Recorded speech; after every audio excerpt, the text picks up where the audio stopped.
Il y a bien longtemps, dans le village paisible de Katmandou, vivaient 4 enfants insouciants et pleins de vie.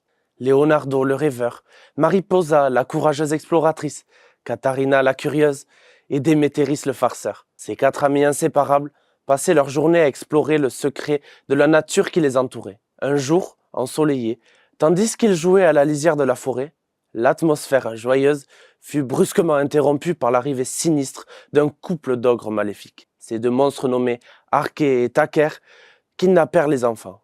Leurs intentions étaient ténébreuses, faire de ces jeunes enfants leur festin d'anniversaire de mariage. Ainsi, leur survie dépendait d'une condition inhumaine. Les ogres allaient les engraisser chaque jour à la suite d'une loterie de dés grâce à 3 animaux, serpents, araignées, fourmis. À la suite de ce tirage, les prisonniers devront manger un nombre précis d'animaux.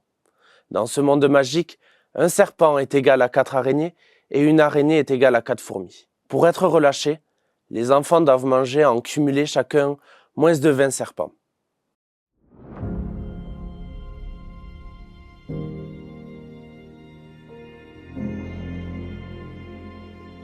Dans mon conte, j'ai choisi de traiter la base 4.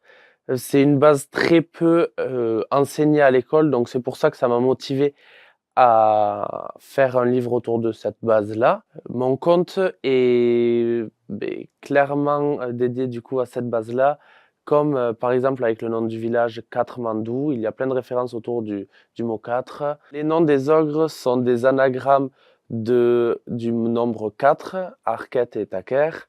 Les enfants sont 4, etc. Il y a beaucoup de références au chiffre 4.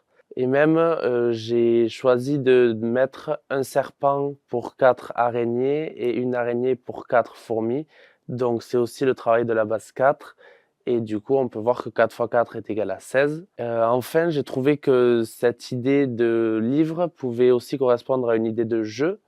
Donc c'est pour ça que j'ai réfléchi et j'ai conçu un plateau et des cartes autour de ce livre-là pour que ça soit plus facile à y jouer sans les contraintes du livre, c'est-à-dire qu'il fallait que les enfants mangent tant d'animaux par jour. Donc là, c'est un jeu un peu plus interactif.